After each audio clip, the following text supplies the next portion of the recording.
uma vez para dar continuidade ao nosso curso, o que a Bíblia diz. Hoje, nossa última lição, né? Nossa última lição. Nós vamos começar hoje também com um processo de relaxamento, fazendo 2 tipos de respiração, tá? Uma um pouquinho mais rápido, mas não muito rápido, como a gente já explicou. Então, nós vamos puxar o ar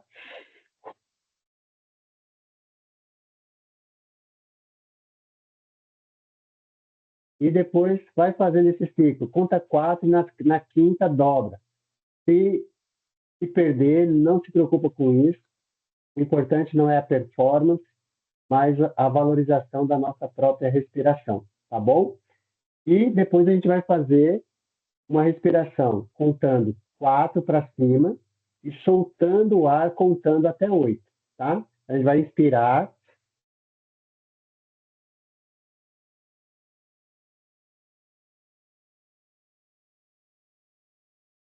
puxa, conta até 4, desce contando até 8, tá? Mas aí eu vou dar o comando para o descanso depois, até chegar no finalzinho, tá? Quando estiverem prontos, eu vou soltar aqui em 3, 2, 1, vamos começar.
Agora faz uma última bem longa.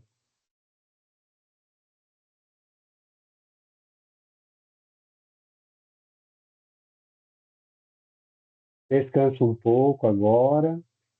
Não sei se esquentou aí o ambiente, mas é assim mesmo, tá bom? Descansa, respira normalmente e a gente vai se preparar para fazer 4 por 8, buscando um ponto aí de equilíbrio, tá bom? Nesse momento. O cérebro vai entender e ele mesmo vai fazer esse trabalho para você, tá bom? Então, em 3, 2, 1, inspira contando até 4, solta contando até 8.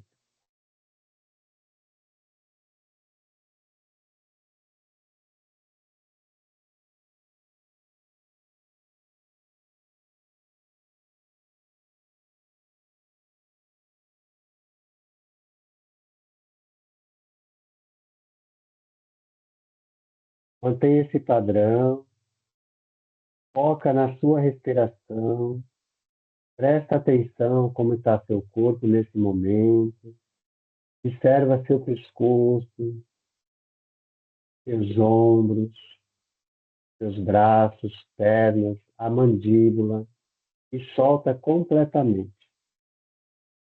Solta completamente o seu corpo e sinta o relaxamento, a presença nesse momento. Foca nesse momento nos elementos da criação, nós cremos em Deus, vamos trazer para esse momento pensamentos sobre a Terra, a qual fomos formados e estamos conectados a ela. Traz também o fogo a esse momento, como elemento de purificação, enquanto você respira. Traz também a água. Pensa na água nesse momento como elemento essencial para a vida. E pensa no ar também nesse momento. O ar como elemento de conexão com o nosso Criador. Se conecta com ele. Imagina o ar entrando em seus pulmões, fazendo seus órgãos funcionarem de forma harmoniosa e você desfrutando dessa harmonia com o Criador. Mantenha a respiração 4 por 8. 4 para cima e solta o ar contando até 8 e sente o relaxamento nesse momento. Agora eu vou pedir para você fazer uma última inspiração. Você vai segurar o ar. Vai contar até 8 e soltar até 8. Então, inspira e segura.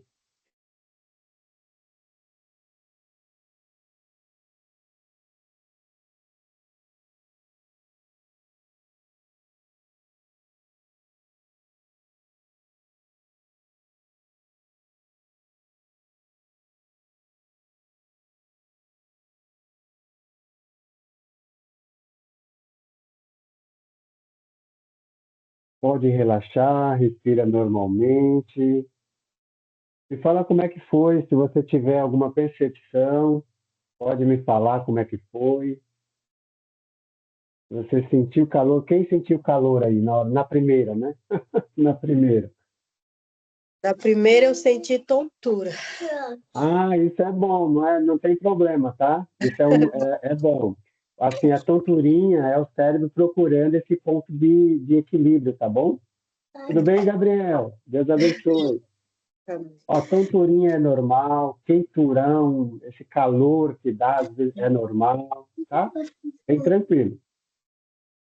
E depois é legal, porque aí o cérebro mesmo se encarrega de transformar isso em energia, tá? Por que que É. esquenta? Porque o sangue ele vai para o centro do corpo. Aí ele vai para o centro. Então ele vai. É como se você estivesse entrando em estado de alerta máximo nesse momento. A adrenalina vai para o centro e aí começa a dar essa quenturinha e também essa tonturinha. Tudo bem? Mas é normal. É normal. Ok. É, na segunda eu só senti quando eu esperei 8 para cima, que segurei, aí eu senti tontura também. Ok. Muito bom. É. Tudo isso é normal, tá bom? Nem se preocupa, porque faz parte do processo. Esse é o ponto de equilíbrio, né? O cérebro vai ficar lutando para tentar entender o porquê que você está fazendo isso, tá? E depois ele vai perceber que você fez isso de forma intencional e o equilíbrio vai chegar, tá? E a energia também, ok? Até o olho abre um pouco mais, fica mais aberto, né? Fica mais... ok? Bom, vamos lá então, vamos dar continuidade à nossa lição. Eu vou compartilhar aqui minha tela, tá bom? Vou compartilhar com você. É isso aqui. Acho que sim. Ok. Maravilha! Então, mais uma vez, né, sejam todos bem-vindos. Estamos no nosso curso O que a Bíblia diz, hoje nossa última lição. E hoje nossa última lição, na verdade, é uma recapitulação de todas as lições que nós fizemos, tá? Ou seja, nós vamos conversar sobre o que nós abordamos durante esse período aí de quase 3 meses, né? A gente está trabalhando, tá? Hoje é a nossa 12ª lição, o 12º encontro, e nós fizemos uma introdução, depois, enfim, fomos passando uma por uma, quase 3 meses, né? Não dá 3 meses, mas é quase 3 meses, tá bom? Então, vamos lá. Bom, na primeira lição, a gente falou sobre a origem da Bíblia, naquele momento, né? E nós vimos que Deus, ele inspirou e conservou a Bíblia para nós. Então, nós vamos agora conversar justamente sobre a vontade de Deus. Deus, ele cuidou para que a sua palavra ela chegasse até nós e ele nos dá a oportunidade de, através dessa palavra, alcançarmos a vontade dele. Você lembra certamente de que nós falamos que isso aconteceu através de homens inspirados, porque toda a escritura ela é inspirada por Deus, segundo Timóteo 3, 16 e 17. Então, nós podemos dizer que a Bíblia é a palavra de Deus, a verdade é o próprio Deus falando com a gente, tá bom? E eu queria que você abrisse, nesse momento, em Hebreus 4:12. Vamos conversar um pouquinho sobre esse trecho. Hebreus 4:12. Aí quem puder ler, por favor, tá? Então, o Criador, ele se manifesta através da natureza. A gente já sabe disso, né? Salmo 19 vai falar sobre isso, né? E Deus se manifesta através da sua criação. Romanos capítulo 1, o Paulo também vai falar sobre isso, tá? Mas a criação e a consciência do homem foi, de alguma forma, naquele momento, insuficiente para restaurar a relação do homem com Deus, que foi quebrada lá no Jardim do Éden, tá? Embora a gente sabe, quando a gente olha para a criação, a gente sabe que Deus existe, mas reconhecer isso é uma escolha, é uma decisão que a gente precisa fazer. Nós também temos consciência do que é certo e do que é errado, mas a decisão de fazer o que é certo ou errado é nossa, a escolha é nossa. E Deus, então, ele providencia mais elementos para que a gente tenha condições de fazer a vontade dele, restaurar a nossa relação com ele, tá bom? E Hebreus 4:12, então, vai trazer algo assim interessante para nós. Vamos falar um pouquinho sobre esse trecho, tá? A gente vai ler alguns versículos hoje, né, para relembrar algumas coisas que nós estudamos, tá? E vamos apresentando aí cada tema até o final. Alguém gostaria de ler Hebreus 4:12?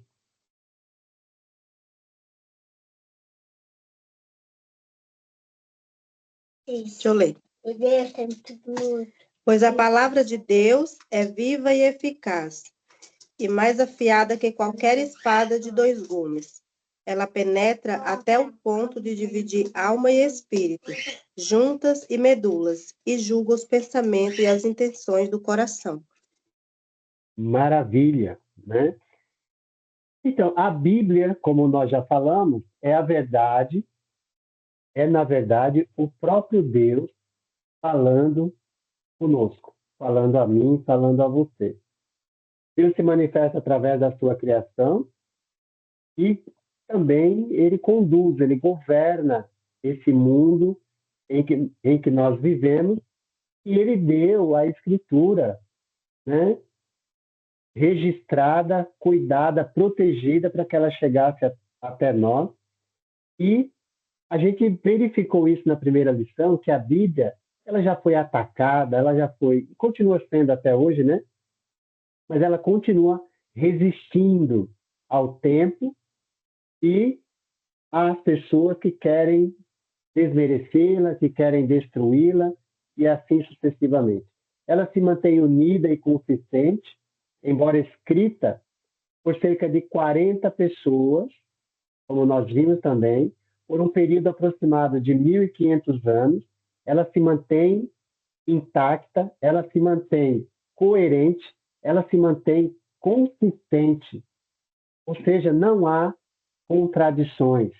E nós vimos que Deus já trouxe provas disso ao longo da história, mas uma boa parte da humanidade ainda continua incrédula, né? Agora, nós temos em nossas mãos a promessa de Deus na Escritura, a gente já sabe disso também. Nós já sabemos que a Bíblia ela é permanente. 1 Pedro vai falar sobre isso. Nós também vimos esse trecho lá na frente, tá bom? Mas essa promessa cumprida em nós, ela vai se dar através da influência que essa palavra tem em nossa vida. E aí o autor de Hebreus, ele vai dizer: a Bíblia é viva, a palavra de Deus, né? Eficaz, ela penetra até ao ponto de dividir alma e espírito, juntas e medulas, e ela é apta para discernir os pensamentos e propósitos do coração. Quando você pensa em algo vivo, o que é que vem na sua mente logo de imediato? Vamos conversar um pouquinho sobre isso. Mas não demora, porque você sabe, o tempo não espera, né? Tá bom? Quando você pensa em algo vivo, a palavra de Deus é viva. O que é que isso significa? Quando você pensa em algo vivo, o que é que vem à tua mente logo de imediato? Na minha Olha vez, lá. Deus vivo. Deus vivo, ótimo. O que mais? Alguém tem mais alguma ideia? Obrigado, Solange, ou acho que Suelen, deve ser a Suelen. Tá bom? Mais alguém tem alguma ideia? O que é que você pensa quando você ouve que a palavra de Deus é viva? Olha que coisa magnífica, né? O professor, a gente pode usar aquela palavrinha que você tinha feito lá, é Erce, né?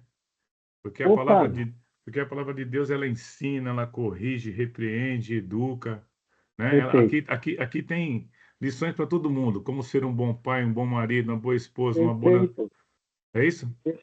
perfeito, perfeito. Muito bom. Então, então veja se faz sentido isso.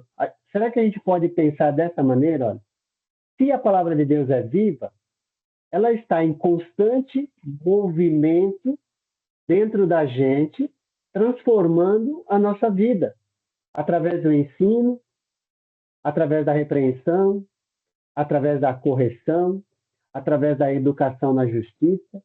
Ou seja, se é algo vivo, está em movimento constante, né? Então, olha, volta um pouquinho sua mente lá para o Jardim do Éden. O que foi que Deus fez lá no jardim quando o homem se levantou do pó da terra? Deus soprou em suas narinas o fôlego da vida. Não foi isso que aconteceu? Mas só que como foi que o universo ele entrou em movimento? Foi através do quê? Disse Deus, haja luz. Não foi através da palavra? Então, a palavra de Deus, ela gera movimento. Ela não é estática. E ela também não produz homens e mulheres estáticos, mas em movimento constante. Aí, a próxima lição é: a palavra de Deus é viva e ela é eficaz. O que é algo eficaz?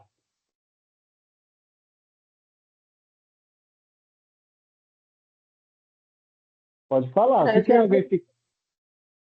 Que traz resultado. Opa, olha aí que beleza.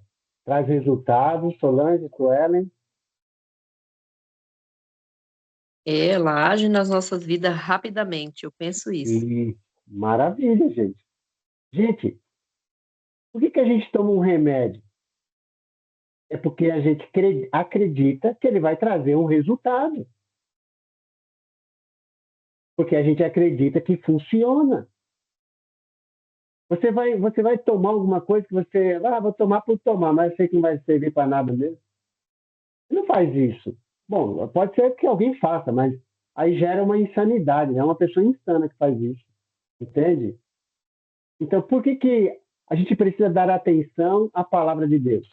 Porque ela é viva, ela está em constante movimento, sabe?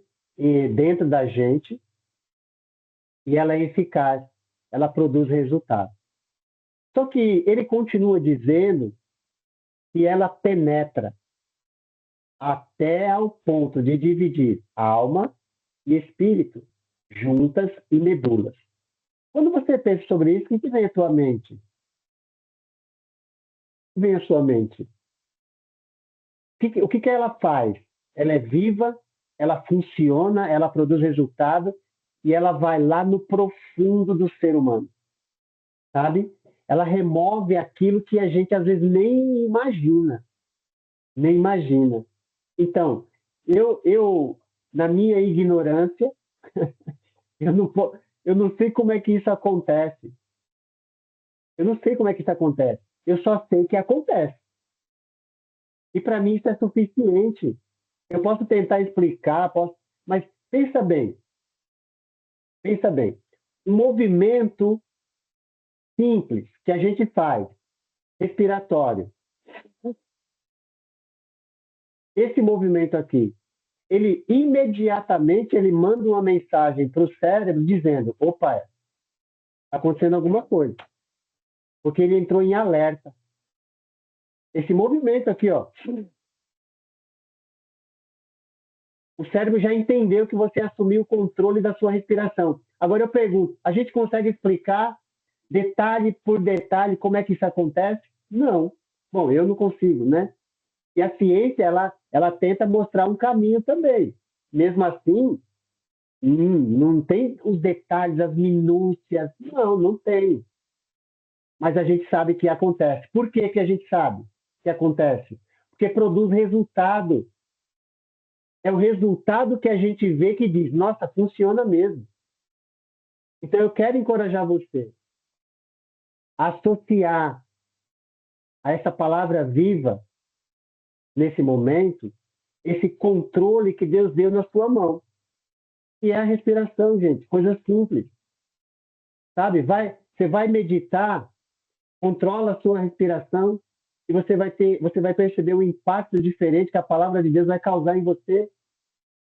Entende? Porque o primeiro ato de Deus para nós foi justamente nos dar a respiração. E a gente usa muito pouco. E a gente precisa aprender a usar. Tá bom? Esse é meu encorajamento. Mas ele vai mais fundo. Ele diz assim que ela é apta para discernir pensamentos e propósitos do coração. O que é algo apto? Apto, preparado, capacitado, pronto, entende? Mas pronto para quê? Para atuar no profundo do meu ser. É a palavra de Deus.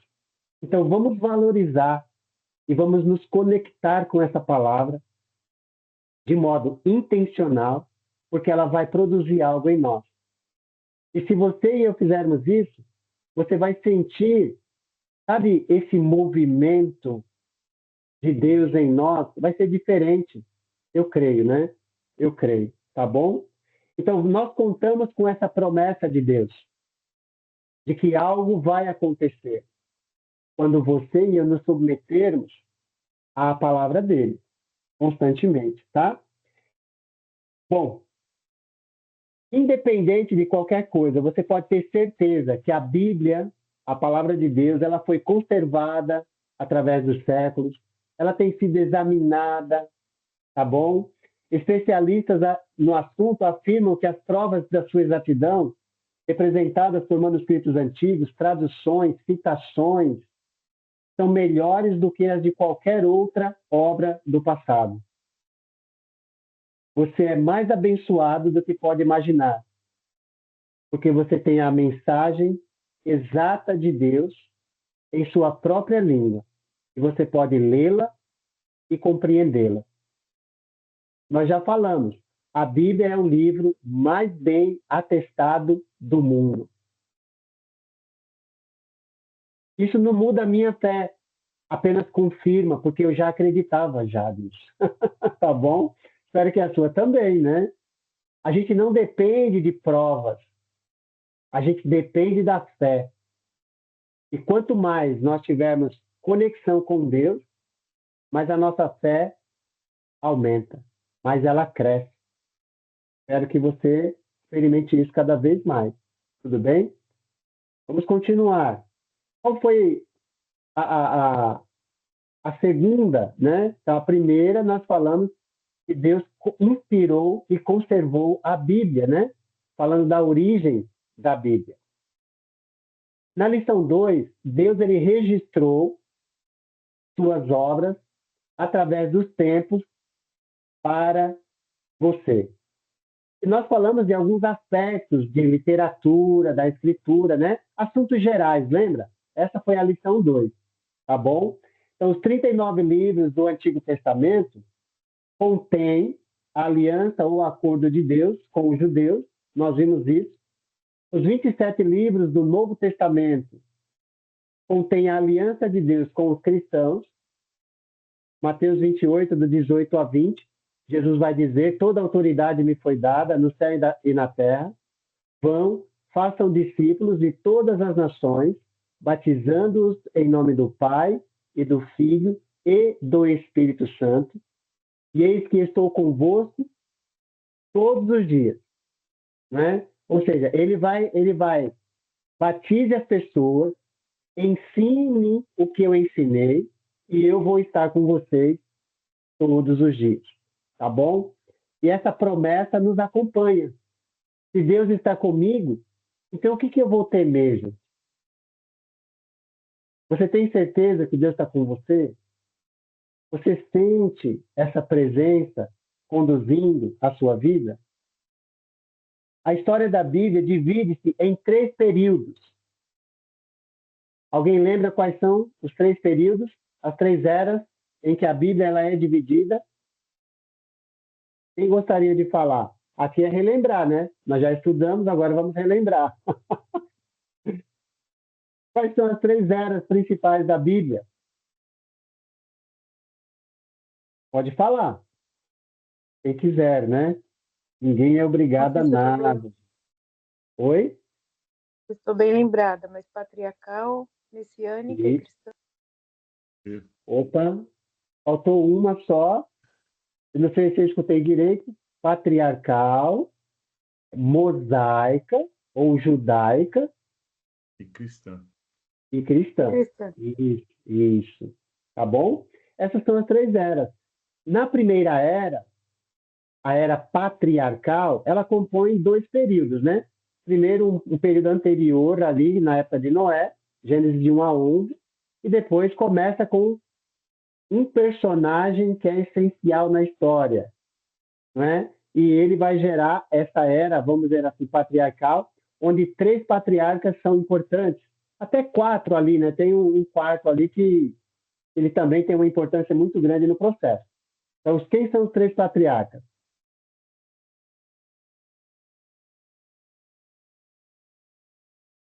Quem são os 3 patriarcas?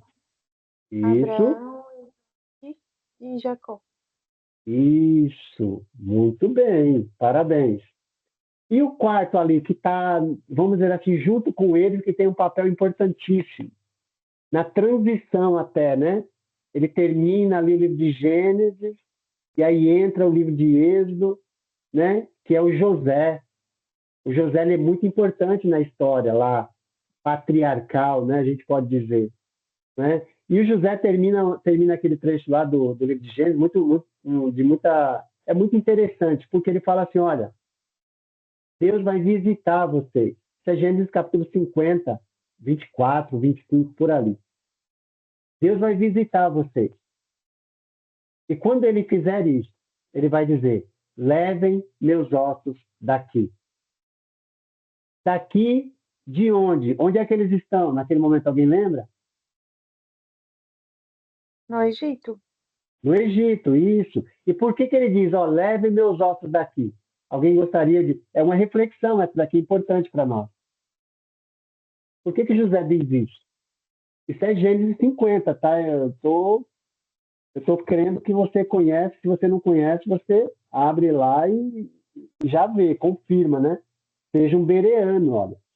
Diz lá Gênesis 50, 25. E José fez que os filhos de Israel lhe prestassem um juramento dizendo, quando Deus intervier em favor de vocês leve os meus ossos daqui. Por que será que ele pediu isso, gente? Alguém tem alguma ideia? Gostaria de compartilhar? Isso aqui é lição espiritual, hein? A gente está tirando lições. Gente, ó, essa é a ideia, ó. Ó, essa é a ideia. Por que levar meus ossos daqui? Porque a terra prometida não é lá. Ah, mas é os ossos. Então, a lição espiritual qual é? Gente, nós não somos desse mundo. A gente está aqui só de passagem. Entendeu? E os filhos de Israel cumpriram a promessa. Você sabia disso? Eles cumpriram. Onde é que está isso? Josué 24:32. Depois de centenas de anos. Tá bom? Mais de 400 anos depois. Mais de 400 anos. Josué 24:32. Dá uma olhadinha lá para você ver.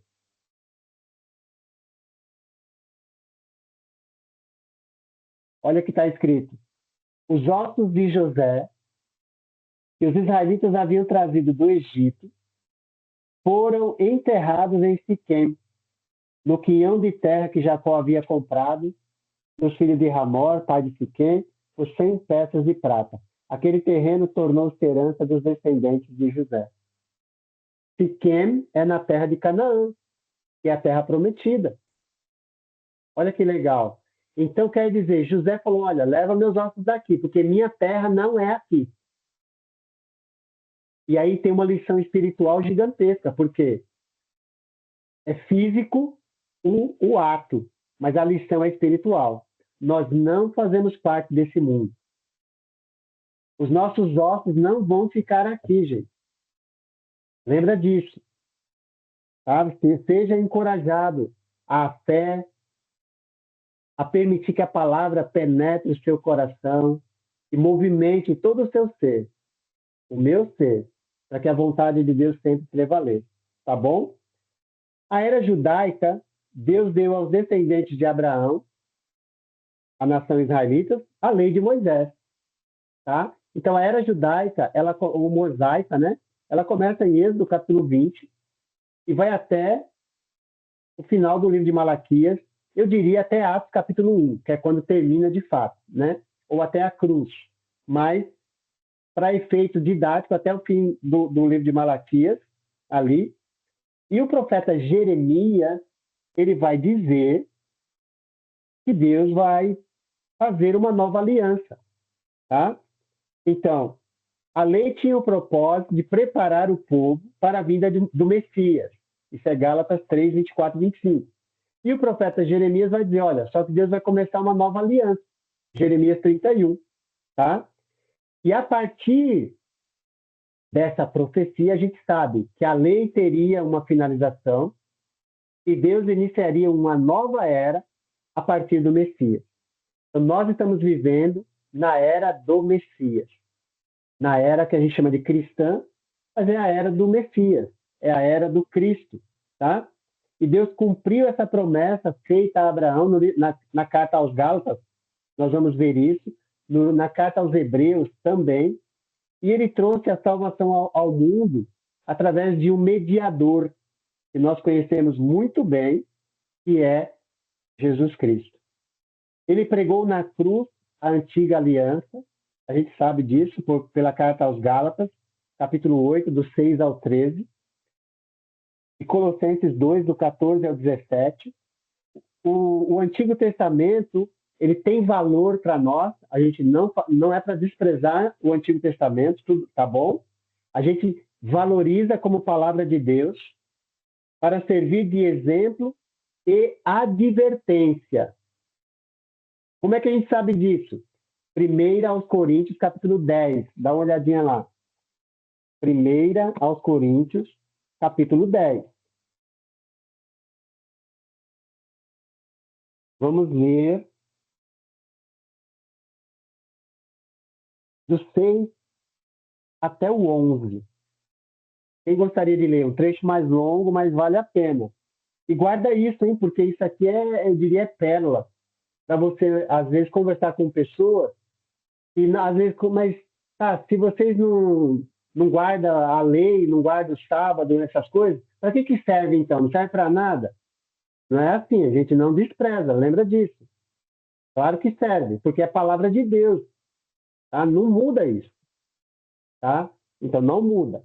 Mas a gente sabe que a lei foi encravada na cruz. E 9 dos 10 mandamentos da lei estão mencionados na nova aliança. Então a gente segue porque está na nova, e não porque era da antiga, vamos dizer. Enfim. Mas 1 Coríntios capítulo 10, de 6 a 11. Quem gostaria de ler? Pode ler. Qualquer do 10, 10 do 6 a 11? Isso. 1 Eu aos leio. Coríntios 10, Ah. 6 a 11. Diz assim a palavra do Senhor: essas coisas ocorreram como exemplos para nós, para que não cobicemos coisas más, como eles fizeram, mas sejam idólatras, não sejam idólatras como alguns deles foram, conforme está escrito: o povo se assentou para comer e beber e levantou-se para se entregar à farra. Não pratiquemos a imoralidade, como alguns deles fizeram, e num só dia morreram 23.000. Não devemos pôr o Senhor à prova, como algum deles fizeram, e foram mortos por serpentes.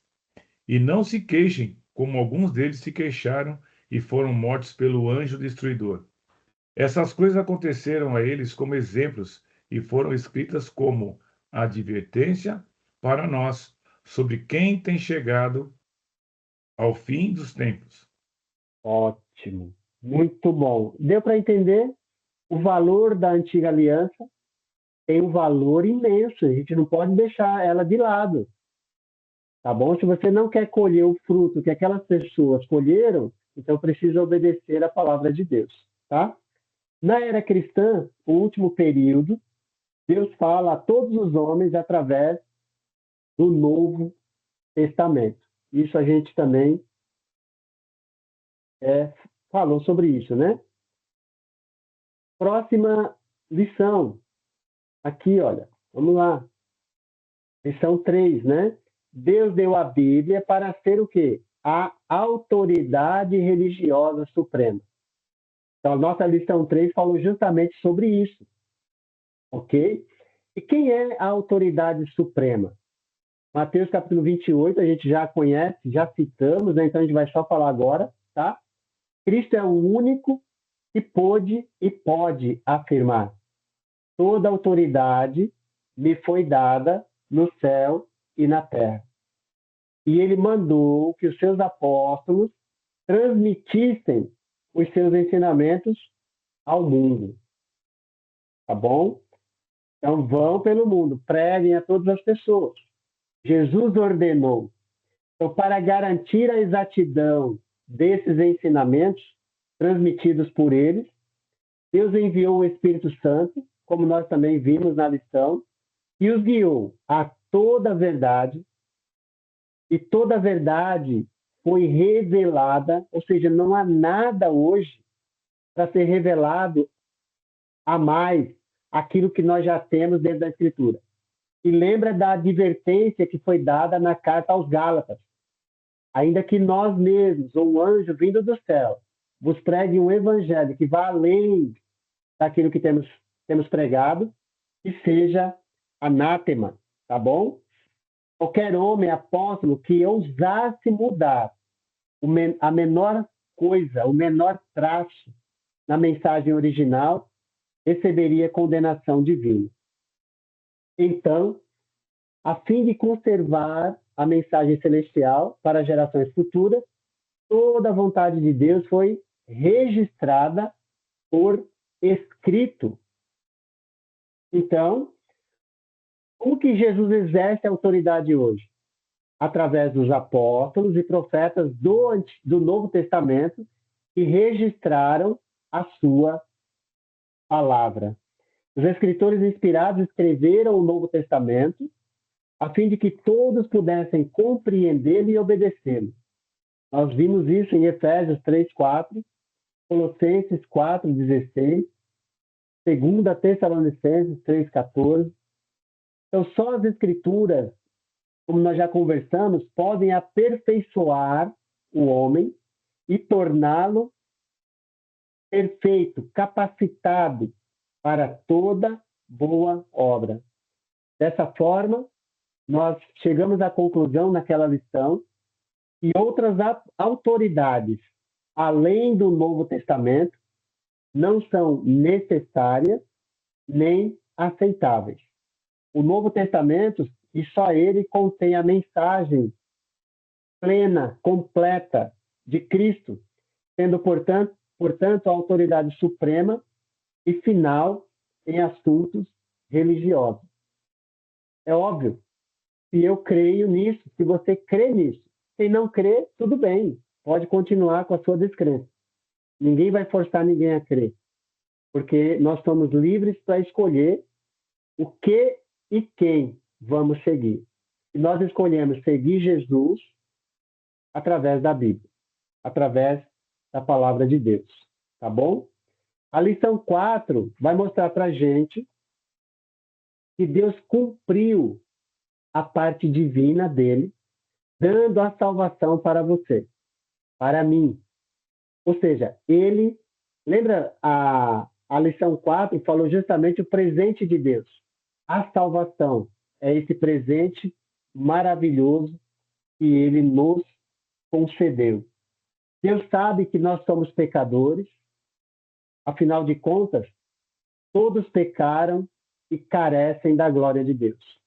Ou seja, o homem caiu no jardim do Éden e se levantou no jardim do Getsemane para glorificar a Deus. Por quê? Porque foi no Getsemane a intensidade do sofrimento, da angústia e da dor que Jesus experimentou. Mas aquele sofrimento não foi capaz de mantê-lo ali. Ele levantou no jardim do Getsemane em direção ao seu sacrifício na cruz, para que a humanidade pudesse também, através dele, se levantar e reconciliar-se com Deus, ser redimida por Deus e pudesse restaurar a sua relação com ele, que foi perdida no jardim, tá? Todo homem realmente pecou por transgredir a lei de Deus, quer por palavras ou atos, pensamentos. Jesus ele deixou bem claro isso. A palavra de Deus deixou bem claro isso. Como transgressor da lei de Deus, o homem está perdido, condenado, justamente por um Deus de justiça. Mas Deus não aplicou a justiça merecida antes de oferecer a graça a cada um de nós. Veja bem, Deus não vai punir o homem, sabe? Simplesmente porque ele pecou. Não é por causa disso. Deus vai punir o homem por ter rejeitado a sua oferta graciosa, a sua graça. Então, ninguém vai ser punido simplesmente porque pecou, gente. O pecado, ele afasta de Deus, ele destrói a vida do ser humano, mas Deus ofereceu um caminho para se livrar disso. Entende? Então, ninguém vai ser punido pela quantidade de pecado que cometeu, mas sim por ter rejeitado a oferta da graça de Jesus, que morreu na cruz por nós. Eu acho isso um pensamento bom para a gente falar para as pessoas, entende? Deus ele é misericordioso, mas ele é justo também. E ele não vai punir ninguém simplesmente porque pecou, mas porque rejeitou a sua oferta graciosa. Bom, Deus é mais do que justo. Ele é também misericordioso e não deseja que ninguém pereça. Você consegue encontrar essa mensagem em 2 Pedro 3,9, que lá diz, né? Não retarda o Senhor a sua promessa, como julgam alguns. Pelo contrário, ele é longânimo para convosco, não querendo que ninguém pereça, senão que todos cheguem ao arrependimento. Ezequiel 33:11 vai dizer que Deus não se agrada da morte do ímpio, antes ele se arrependa ele volte para o caminho. Esse é o desejo de Deus. Então faz sentido dizer que ninguém será punido simplesmente porque pecou, mas porque rejeitou a oferta de perdão, a oferta da graça de Deus. Tá bom? Então, de que maneira pode ser então satisfeitas as condições de justiça quanto à misericórdia divina? E a resposta nós descobrimos, ou confirmamos, porque a gente já sabia. A resposta é Jesus Cristo, em quem se encontram a justiça e a misericórdia de Deus. Deus proveu um caminho e o homem precisa andar por ele. Embora Jesus tenha satisfeito a exigência da justiça, de uma vida perfeita, ele morreu na cruz, cumprindo a sentença como um criminoso comum, e Deus aceitou essa vida perfeita de Jesus e sua morte imerecida como a penalidade que a justiça exige pelos pecados cometidos por você, por mim e por toda a humanidade. Deus oferece a mim e a você o bem e a justiça, merecidos por Cristo, porque ele assumiu nosso lugar. Então, por intermédio dele, nós podemos ganhar o esplêndido prêmio da salvação. Então, nós não seremos punidos simplesmente porque pecamos, tá? Mas se rejeitarmos a oferta graciosa, misericordiosa e bondosa de Deus. E aí nós caminhamos para a quinta lição, onde vai ser apresentado o plano de Deus para a salvação do homem. Tá bom? Em linhas gerais, qual é o plano que Deus deixou para a salvação do ser humano? Vamos ver se nós lembramos agora. Porque é necessário saber, né? Qual é o plano? O que nós precisamos para alcançar a salvação oferecida por Deus? O que nós precisamos? Qual é o primeiro passo que precisamos dar? Deus oferece gratuitamente, nós falamos. Mas para aceitar, nós precisamos nos render a Ele completamente, não é? De modo que Ele se torne a pessoa mais importante em nossa vida. Mais importante do que fama, riqueza, família, amizade, qualquer coisa. Deus em primeiro lugar. Mas quais são os passos que a gente precisa dar para alcançar isso? Alguém gostaria de falar? Quais são os passos? Vamos lá. Primeiro, é a mãozinha, lembra? Primeiro. Lembra que no centro, no centro está o quê? A fé. A fé, então, ela traz a crença. Ela produz a crença. Ah, mas fé e crença não é a mesma coisa? Elas se misturam. Mas pega a fé como conjunto de tudo que se manifesta. Primeiro, crença, que é o quê? Uma atitude de obediência. Ok? Onde é que eu encontro isso? João 3,16, João 3,36. Tá? Então, eu encontro lá. Esse é só um exemplo, tá? Tem mais, né? Marcos 16 também, 16, 15, 16, enfim. Mas a crença é uma atitude de obediência. Mas a pergunta é, crença por si só vai salvar a pessoa? Só a crença, tá tudo bem, já resolveu a vida? Não. Não. Por quê? Tiago 2,19 vai dizer, crês tu que Deus é um só? Qual é a resposta? Claro que creio. Você faz bem, Tiago vai dizer. Mas até os demônios creem. No que diferencia a crença do demônio da minha crença? Vou comparar com a minha, você compara com a sua. É que a minha é obediente. A do demônio, não. A nossa crença precisa ser uma crença obediente a Deus. Isso nos leva ao próximo passo, que é o quê? Arrependimento. O arrependimento. Se tem crença, mas não está arrependido, então não tem crença. Entende? O arrependimento do quê? Dos pecados. De tudo que eu fiz até hoje. E a graça de Cristo remove esse passado. Tá bom? Onde é que eu encontro isso? Atos 2:38, 2 Pedro 3:9. Enfim, depois tem mais 3, Atos 3:19 e assim vai. Tá? Marcos 1:14-15.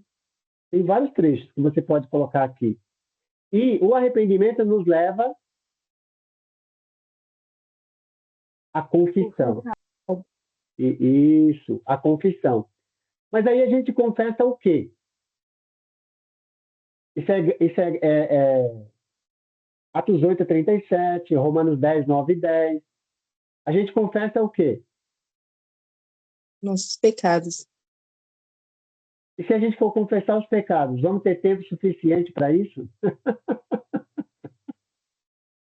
Então, a nossa confissão é: Jesus é o Filho de Deus. Jesus é o Cristo, o Filho do Deus vivo.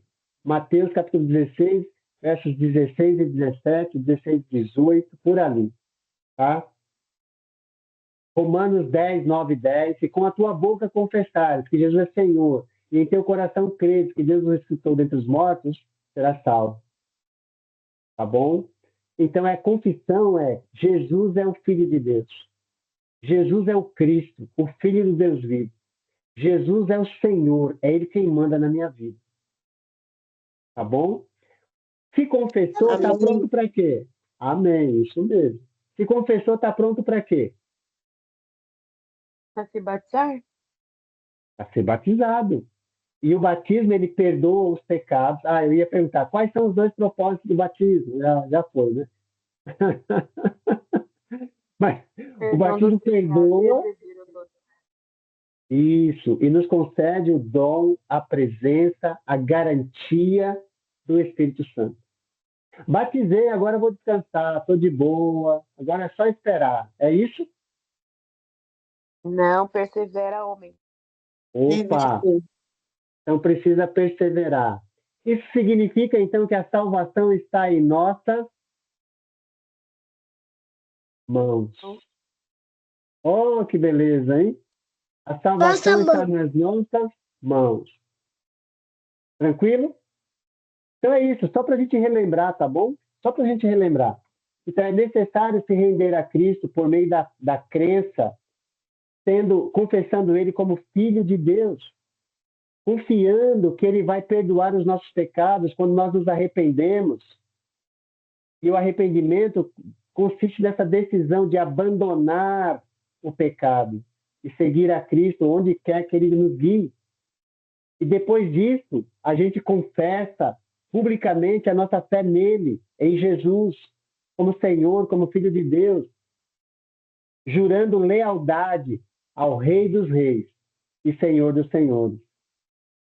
Você completa essa entrega nascendo de novo, sendo batizado, e recebe o perdão dos seus pecados ali e a presença do Espírito para garantir a sua salvação.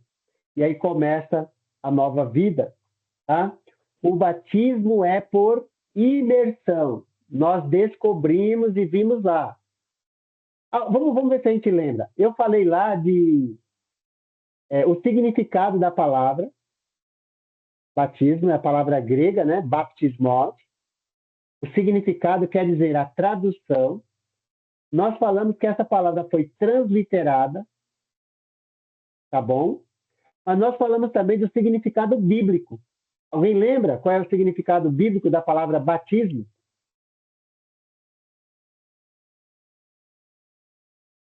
É perdão e Espírito Santo, poder do Espírito Santo? Aí já é o que a gente recebe, né? Mas qual é o sentido bíblico da palavra batismo? Vamos relembrar na palavra. Romanos 6. Morrer com Cristo. Opa, morrer. Opa, agora foi um coro angelical falando, né? Vamos, vamos observar em Romanos capítulo 6. Qual é o sentido bíblico da palavra batismo?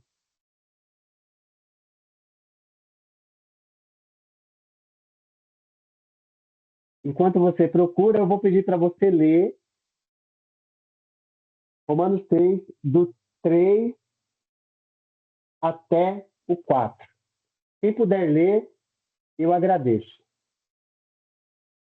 6, do 3 ao 4. Isso. Ou vocês não sabem que todos nós que fomos batizados em Cristo Jesus, fomos batizados em sua morte? Portanto, fomos sepultados com ele na morte por meio do batismo, a fim de que, assim como Cristo foi ressuscitado dos mortos mediante a glória do Pai, também nós vivamos uma vida nova. Maravilha. Qual é o sentido bíblico da palavra batismo? Morrer com Cristo. Morrer Morte. e ser... Ressuscitado. Isso. Eu vou colocar um slide aqui só para relembrar, tá?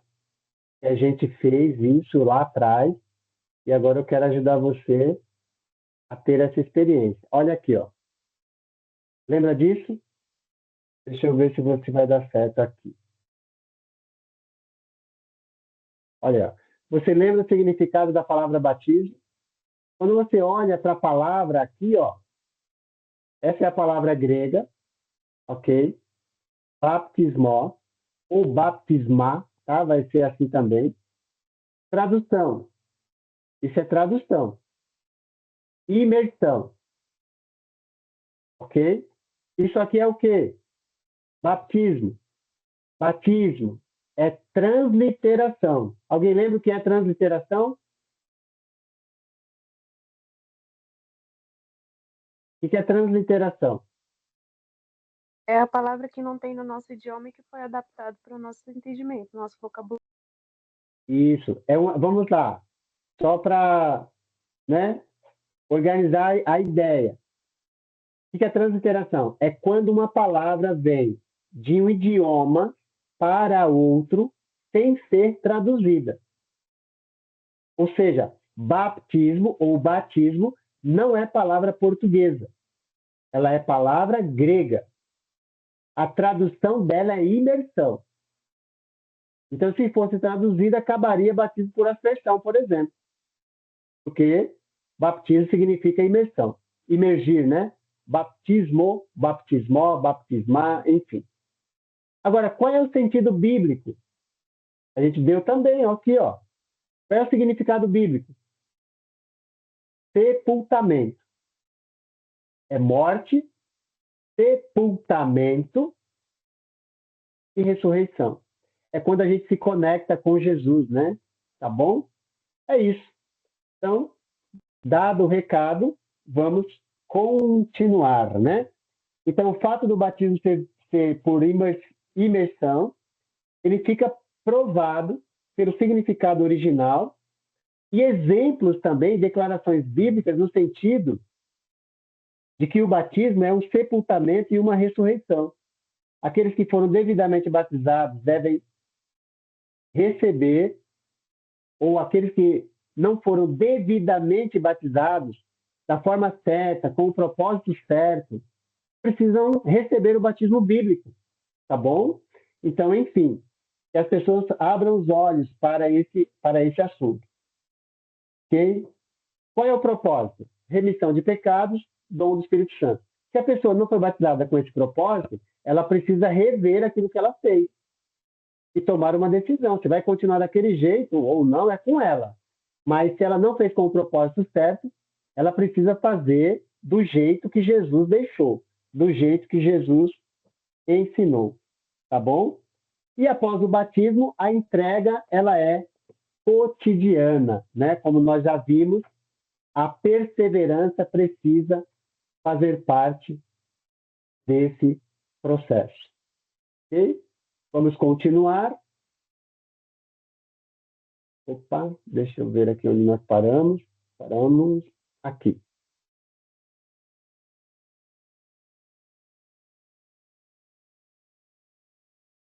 Deixa eu ver aqui se eu acho onde a gente parou. Onde a gente parou? Aqui, achei. Paramos aqui. Então, vamos continuar. Então, essa foi a nossa lição 5, né? E a lição 6? A lição 6, ela vai seguir, não é? Vamos dizer assim,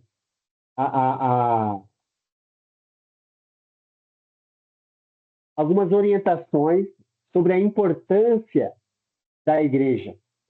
Lá nós abordamos a questão da lição que fala sobre a salvação como um presente e também como o homem aceita a salvação. Nós relembramos o plano, né? Tá bom? E agora nós vamos compreender que Deus, ele planejou a igreja de Cristo para que nós pudéssemos fazer parte dela. E por que a igreja de Cristo? É o nome da igreja esse? Não, a igreja não tem nome. Igreja de Cristo é porque Cristo é o cabeça, tá bom? Então, por isso que nós não inventamos nada. Nós seguimos somente o que está lá na Escritura. Romanos 16 diz que todas as igrejas de Cristo enviam saudações para vocês.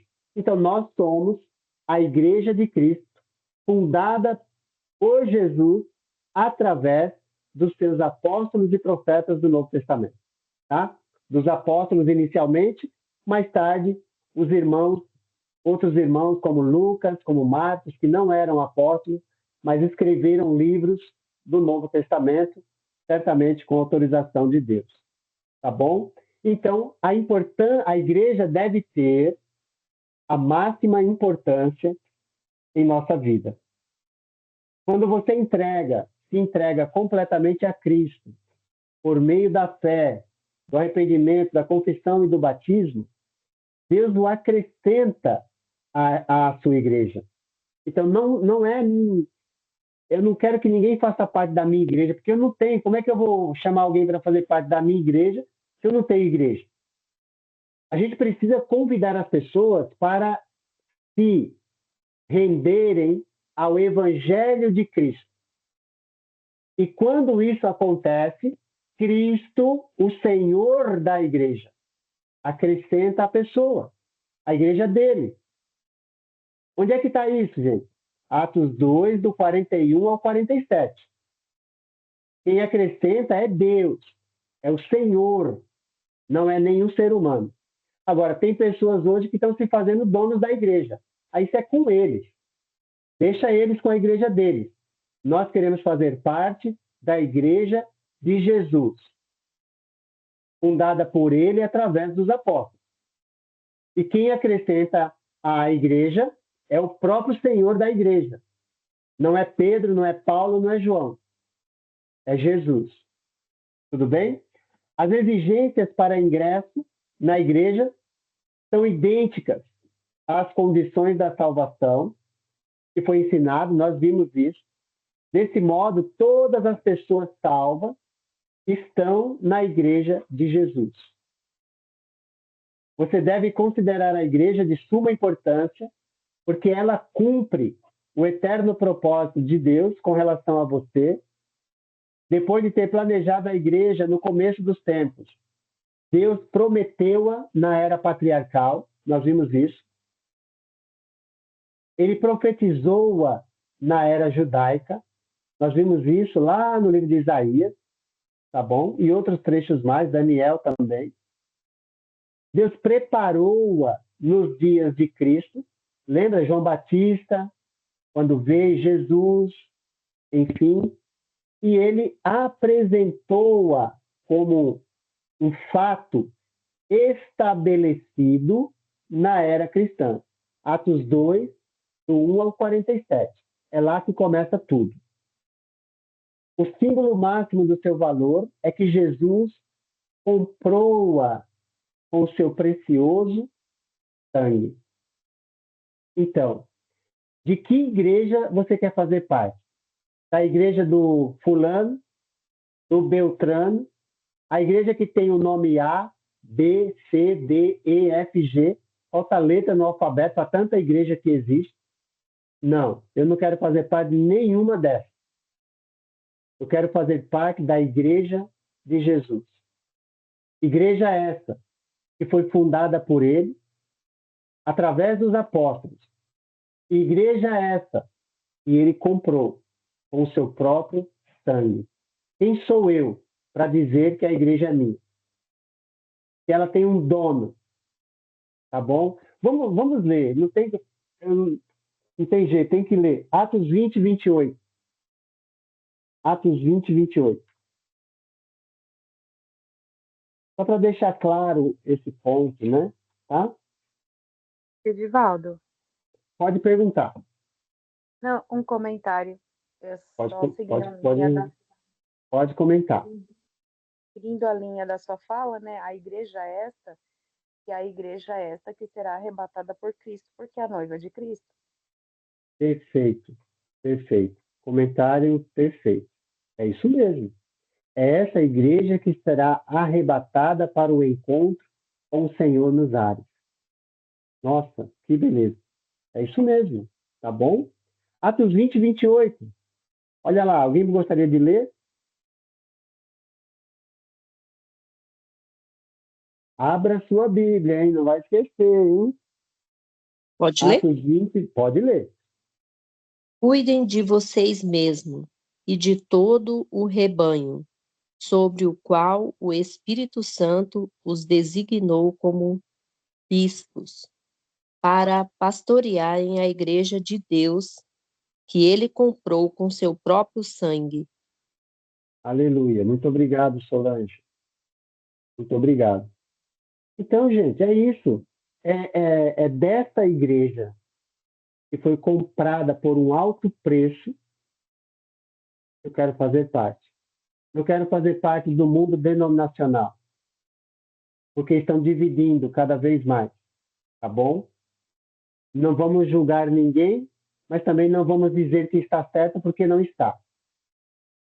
Há uma necessidade urgente de voltar às origens, de restaurar aquilo que Deus estabeleceu, para que a vontade dele prevaleça e não o sistema religioso vigente. Nós não queremos fazer parte disso. A elevada missão da igreja também a torna muito importante. Por quê? Porque ela é chamada de um mundo de pecado para fora desse mundo, para a salvação eterna, para servir, para adorar, para a santidade, para a comunhão.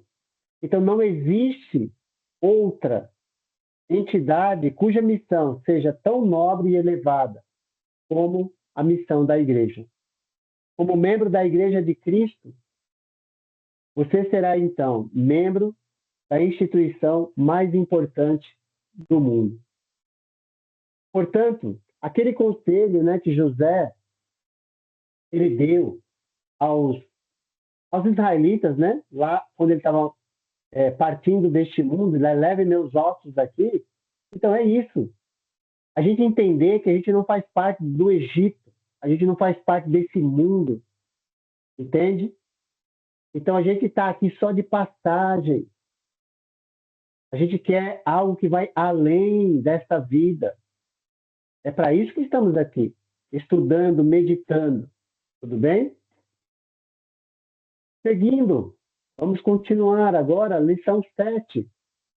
Deus revela a você o plano de organização da igreja. Tá bom? Então a gente vai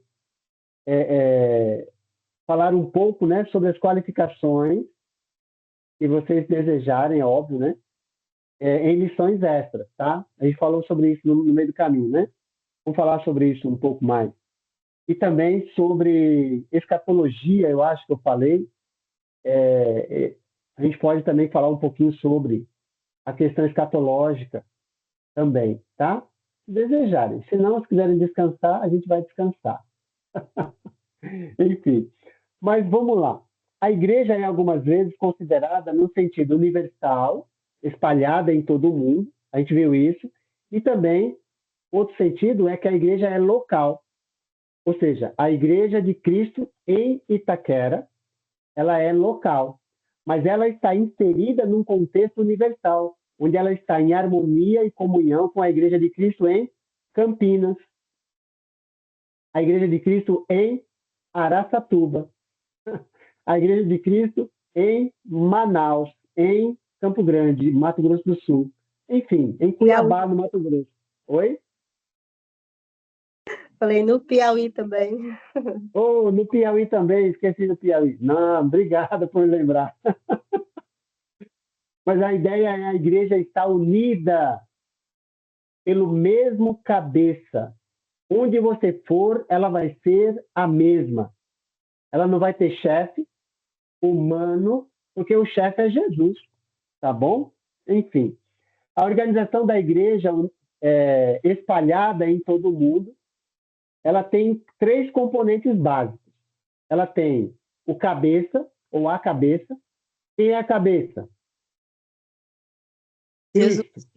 Isso, Jesus. Quem são os porta-vozes? Nós. Nós somos os porta-vozes. E quem foram os primeiros porta-vozes? Os discípulos. Os discípulos, os apóstolos, não é? E eles continuam sendo porta-vozes. Por quê? Porque continuam vivos a palavra. Através de quê? Como? Opa, falou já. Como é que eles continuam sendo porta-vozes?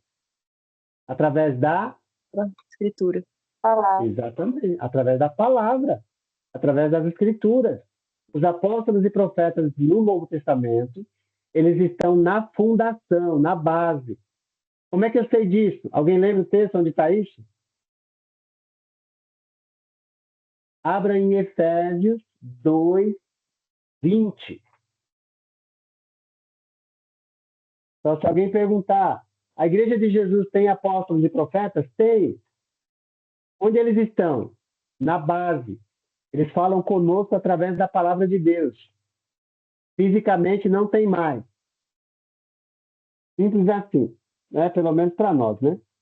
Para quem acredita na palavra. Para quem fica querendo cargo religioso, aí vai querer que continua, né? Efésios 2:20. Vou ler aqui, ó.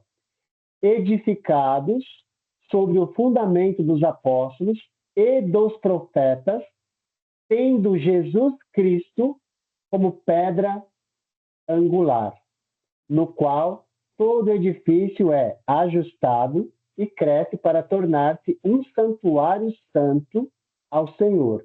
Nele, vocês também estão sendo edificados juntos para se tornarem morada de Deus por seu Espírito.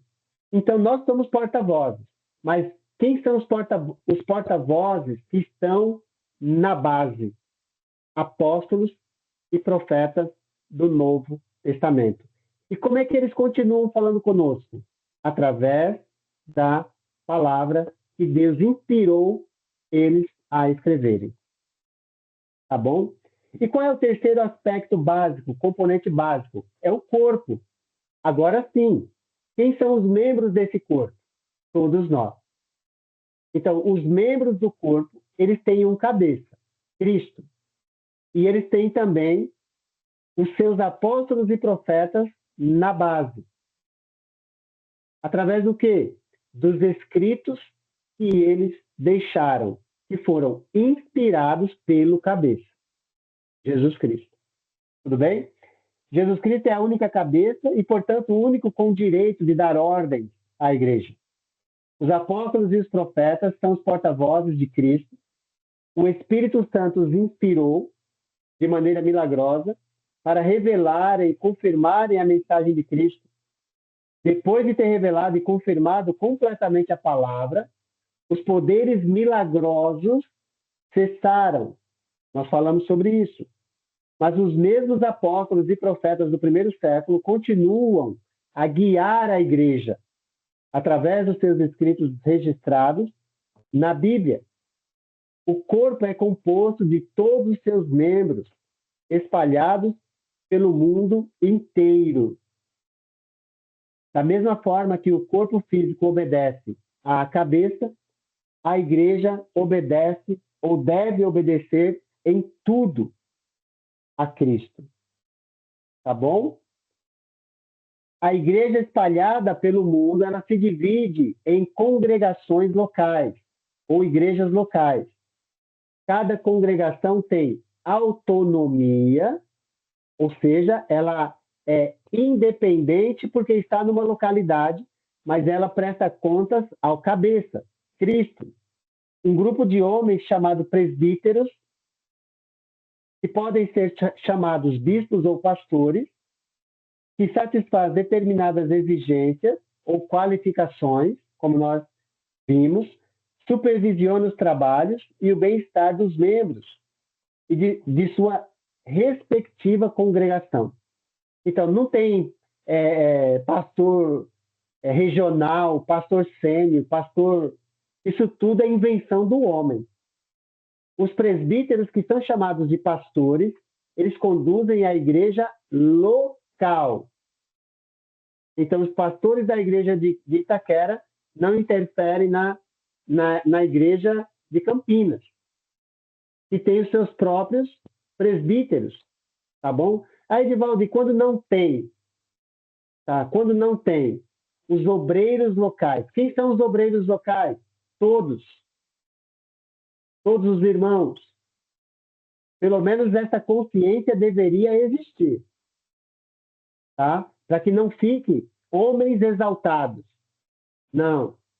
Todos nós somos obreiros de Cristo. Cada um com a sua função. Tudo bem? Eu espero que isso tenha ficado claro para você. Tá bom? Bom, continuando aqui. A Bíblia não menciona em lugar algum a existência de um bispo exercendo autoridade sobre várias igrejas e nenhum bispo sobre a congregação local, ou pastor também, tá? Um só, porque um só já existe. Quem é o supremo pastor e bispo da igreja? É Jesus. 1 Pedro capítulo 2, versos 24 e 25, depois você lê lá. Sendo membro da igreja, você fará parte da igreja espalhada e fará parte também de uma congregação local. Isso nós já vimos também, não é? E aí, o que vai acontecer? Se você entende, né, o que Deus fez, você vai se colocar à disposição dele para servi-lo, para adorá-lo. Só para confirmar aqui, eu vou ler 1 Pedro 2, 24 e 25. Ele mesmo levou em seu corpo, está falando de Jesus, né, óbvio, os nossos pecados sobre o madeiro, a fim de que morrêssemos para os pecados e vivêssemos para a justiça. Por suas feridas vocês foram curados, pois vocês eram como ovelhas desgarradas. E agora, ou mais agora, se converteram ao pastor e bispo de suas almas. Tá bom? 1 Pedro 5,4. Quando se manifestar o Supremo Pastor, vocês receberão a imperecível coroa da glória. Ok? É isso. Então, a igreja está espalhada e organizada. E a gente precisa batalhar para que as nossas congregações locais sejam organizadas de acordo com o que a Escritura ensina. Servindo sob presbíteros em cada igreja local, encontramos também diáconos, evangelistas, professores e todos os membros ou obreiros da igreja, porque toda a igreja ou todo membro é um obreiro de Cristo na congregação local. Ou deveria ser, tá bom? Se não está sendo, é bom pensar nisso. Sendo membro da igreja, você fará parte da igreja espalhada e da congregação local. Lição 8.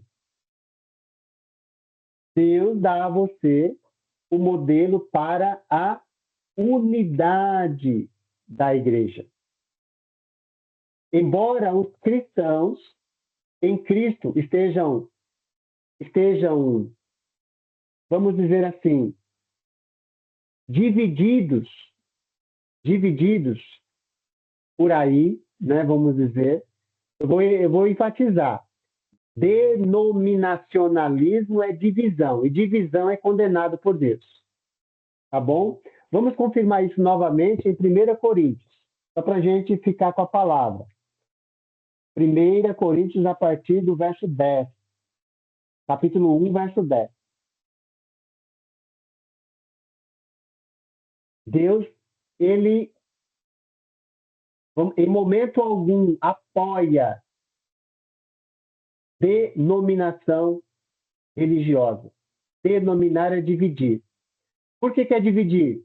Porque está fundamentado em homens e não no cabeça, Cristo. Se é no cabeça, então não vai ter divisão. Nós vamos estar unidos. Diz assim a palavra do Senhor. Irmãos, em nome de nosso Senhor Jesus Cristo, suplico a todos vocês que concordem uns com os outros do que falam, para que não haja divisões entre vocês. Antes, que todos estejam unidos num só pensamento e num só parecer. Meus irmãos, fui informado por alguns da casa de Clói de que há divisões entre vocês.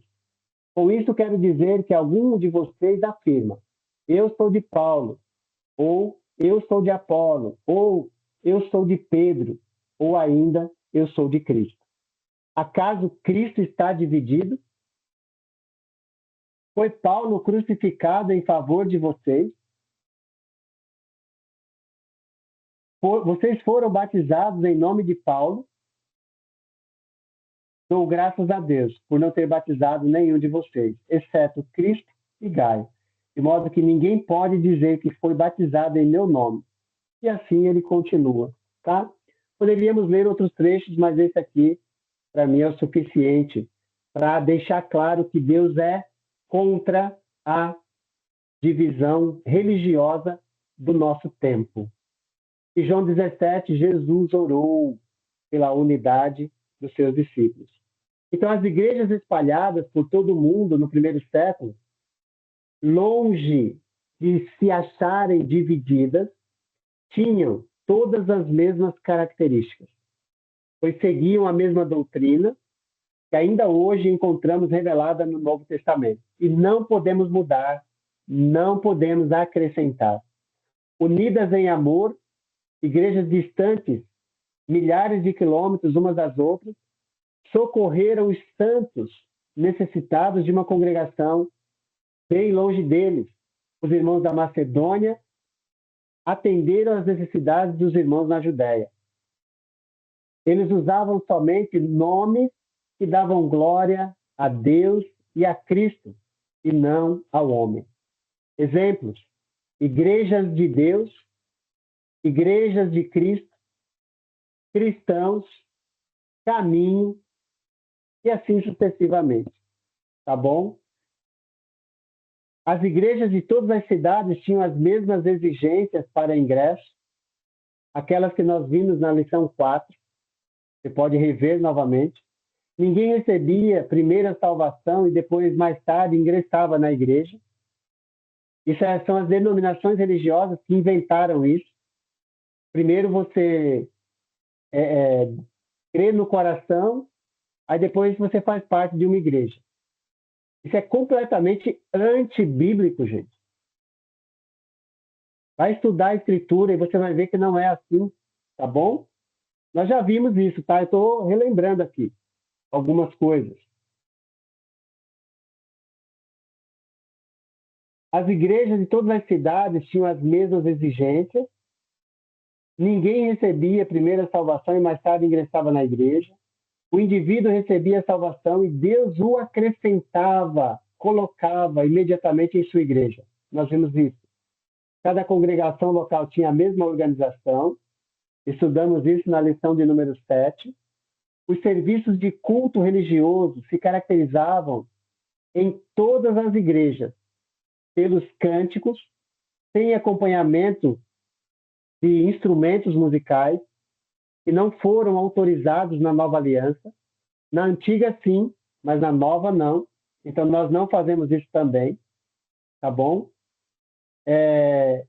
Tinham contribuições dominicais, ou seja, a oferta a Deus, ela é entregue aos domingos, Então, nós não fazemos oferta todo dia, como as denominações fazem.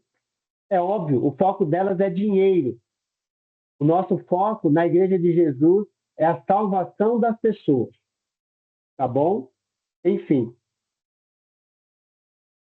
E pelo estudo da palavra de Deus, nós também sabemos que a ceia do Senhor ela era realizada a cada primeiro dia da semana. Como nós vimos em Atos 20, verso 7.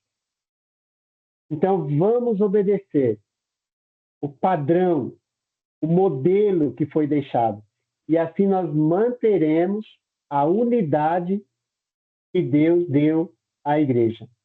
Várias congregações locais formam a igreja espalhada pelo mundo todo e agradavam ao Senhor sem ter necessidade de serem nenhum tipo de denominação religiosa, seja ela católica ou protestante. Nós não somos nenhuma coisa e nem outra. Nós somos simplesmente a Igreja de Jesus e nada mais. Lição 9. Deus quer que você restaure a Igreja do Novo Testamento em sua cidade ou onde você estiver, tá bom? Talvez você esteja pensando agora, nesse momento, mas não existe uma igreja assim onde eu moro, né? Ok, não existia. Mas se você deseja que exista, agora Deus ele vai chamar a pessoa para aprender a palavra dele e fazer as coisas do modo que ele ensinou. Você não vai começar a igreja para você. Você vai dar continuidade naquilo que Deus começou há 2000 anos, através dos apóstolos. É isso, tá bom? Isso não nos surpreende quando nós lembramos que Jesus e os apóstolos anunciaram um afastamento da verdade. Nós vimos isso também. Ou seja, a divisão ela foi algo profetizado pelo próprio Jesus. Tá bom? Em Mateus 24:11, 1 Timóteo 4, de 1 a 5 e outros textos que nós vimos. Essa apostasia afastou muitos dos eleitos de Deus e resultou em muita corrupção na igreja, infelizmente, né? E até hoje, infelizmente, está assim. O plano de organização de Deus foi sendo abandonado até que foi posto completamente de lado. Enquanto 1 Timóteo 3:2, que nós lemos lá atrás, exigia que o bispo fosse marido de uma só única mulher, uma única esposa, algumas igrejas proíbem agora que os bispos se casem. Maria, mãe de Jesus, foi sendo gradualmente exaltada acima de todos os demais discípulos, embora Cristo tenha ensinado claramente que ela não tinha nenhuma posição mais elevada que qualquer outro discípulo. Lucas 11, 27 e 28. É bom ler esse trecho, né, para ficar gravado a palavra de Deus, e não o nosso pensamento, né? Tá bom? Diz assim: enquanto Jesus dizia essas coisas, uma mulher da multidão exclamou: feliz é a mulher que te deu à luz e te amamentou. Olha aqui, Jesus respondeu: antes, felizes são aqueles que ouvem a palavra de Deus e lhe obedecem. Esses são felizes, tá bom? Outras igrejas, tentando reformar a igreja apóstata, afastaram-se também da verdade em organização, doutrina, adoração e práticas, e o resultado é uma cristandade dividida. Nós não queremos isso. Nós queremos fazer parte da igreja de Jesus. Então, de que modo você, então, pode trabalhar para restaurar a igreja verdadeira? Como nos dias dos apóstolos. Esse é o nosso alvo. Lembre-se de que a palavra de Deus é a semente que faz brotar simplesmente cristãos e nada mais. Essa é a semente da palavra de Deus que permanece para sempre, conforme 1 Pedro 1:23. A gente pode ler também esse trecho nesse momento. 1 Pedro, vamos ler do 23 até o 25. Capítulo 1, do 23 até o 25. Diz assim: vocês foram regenerados não de uma semente perecível, mas imperecível, por meio da palavra de Deus, viva e permanente. Pois toda a humanidade é como a relva, e toda a sua glória é como a flor da relva. A relva murcha e cai a sua flor, mas a palavra do Senhor permanece para sempre. Então, se quisermos produzir cristãos verdadeiros, unicamente cristãos, e nada mais além disso, nós precisamos semear a palavra de Jesus. Quando a palavra de Deus foi plantada em corações sinceros, no primeiro século, ela produziu cristãos e uma igreja de Cristo, não sectária, não denominacional, composta apenas de cristãos e de cristãos apenas. Vou repetir aquela frase que eu disse na nossa aula, quando nós falamos sobre isso. Nós não queremos ser os únicos cristãos na face da terra, mas queremos ser simplesmente cristãos e nada mais além disso. Então, visto que toda semente sempre produz segundo a sua espécie, você pode também, semeando a palavra de Cristo, estabelecer a igreja onde você estiver, sem denominacionalismo, sem divisão, mas compartilhando a palavra. Mas para isso você terá então de tornar-se simplesmente cristão, membro da Igreja de Jesus Cristo, obedecendo às exigências para ingresso, que nós vimos na lição 5. Reservar tempo todo o primeiro dia da semana para render culto a Deus, incluindo nesse culto os elementos mencionados na lição 8, cânticos, ceia do Senhor, oração, estudo na palavra, contribuições que serão empregadas para o desenvolvimento da igreja na sua cidade ou em qualquer lugar, ou para a ajuda das pessoas. Procurar outras pessoas em sua cidade, onde você estiver, e plantar a palavra de Deus em seus corações. Pessoas que têm o mesmo desejo de fazerem parte da Igreja de Jesus e não de denominação religiosa. Tá bom? E ser um exemplo vivo, crescendo segundo o plano de Deus. Tá bom? À medida que você e outros cristãos vão crescendo, a igreja vai surgindo, ela vai crescendo. E você precisa conservar-se fiel até o fim de sua vida para receber a bênção da eternidade prometida a todo aquele que perseverar até o fim. É a perseverança que abre os portais da eternidade para os fiéis.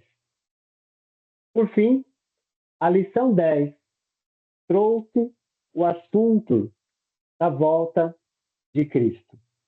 Jesus voltará por minha causa, por sua causa. Embora a data da volta de Cristo seja incerta, pois ele disse que ninguém sabe, a certeza que nós temos é que ele virá a qualquer momento. A igreja do primeiro século sabia, com certeza, que sua vinda estava próxima, naquela mesma geração. E esta fé na volta de Jesus os inspirou. Da mesma forma que deve também nos inspirar a viver sempre preparados e vigilantes. Quando todos virem o Senhor vindo com seus anjos poderosos em chamas de fogo, para os fiéis será um dia glorioso. Tanto os maus como os bons serão ressuscitados nesse dia e serão recompensados de acordo com os atos praticados no corpo. Ninguém terá uma segunda oportunidade. Não existe segunda chance após esta vida. O destino de cada um fica selado eternamente na morte. Você talvez nunca tenha pensado que irá prestar contas, pessoalmente, contas a Deus, dos atos que praticou nesta vida. Mas é hora de pensar sobre isso, porque Jesus voltará por minha causa, por sua causa. E a pergunta é: você está preparado para esse momento? Se você desejar, nós podemos ter uma aula sobre Lucas 16, do 19 ao 31, tá bom? Que vai falar sobre esse momento, né? Vai falar sobre algumas questões que envolvem a nossa escatologia. A gente vai falar sobre isso. Se você desejar. São dois assuntos. As qualificações dos presbíteros e também Lucas 16, 19 a 31, para falar sobre a nossa partida, né? Vamos falar assim, tá? Como será e como vamos aguardar. Tudo bem? Então, para a gente finalizar esse momento, pelo estudo dedicado desses assuntos profundos, tratados na Bíblia, é digno do mais alto louvor. Entretanto, conhecer apenas a palavra de Deus não basta. Você precisa fazer também a vontade de Deus, como revelada na Escritura, na Bíblia. Jesus avisou: nem todo que me diz, Senhor, Senhor, entrará no reino dos céus, mas aquele que faz a vontade de meu Pai que está nos céus. A prova decisiva do que acaba de aprender será dada pela aplicação dos conhecimentos na sua vida prática. Não adianta conhecer e não viver. Aceitar Jesus Cristo e segui-lo será o passo mais nobre, ou é o passo mais nobre, nós já demos. Mas para aquele que ainda vai dar, será o passo mais nobre que pode dar em sua vida. Será uma certeza de alegria perene, tanto aqui como no além. E quando você morrer, e eu também, você vai dizer: meus ossos não ficarão aqui. Eu vou ser colocado numa sepultura, mas eu não vou ficar lá. Eu não vou ficar lá. Espero que você tenha essa certeza. A sepultura não é capaz de reter os fiéis a Deus. Nós vamos ressuscitar. Jesus deixou a glória dos céus para tornar a salvação possível. Ele morreu para que você e eu pudéssemos viver. Renda-se a Ele, obedecendo ao seu Evangelho, e Ele o acrescentará à sua igreja. Mantenha-se fiel até o fim, e Ele lhe dará um lar no céu, na eternidade. Que pensamento glorioso! Você e eu, pecadores, salvos pela graça, receberemos a glória do céu e viveremos para todo sempre com o Senhor. Pois é isto que a Bíblia diz. E não esqueça o nosso lema: deixe a Bíblia falar, porque ela é viva e eficaz e penetra até o ponto de dividir alma e espírito, juntas e medulas. Ela é apta para discernir os pensamentos e propósitos do coração. Quanto mais nos alimentarmos dessa palavra, mais preparados estaremos para a volta de Jesus. Que Deus te abençoe e te guarde. Amém.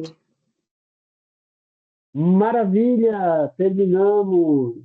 Graças a Deus. Chegamos até aqui são e salvos. Adeus. Ah, não, acabou.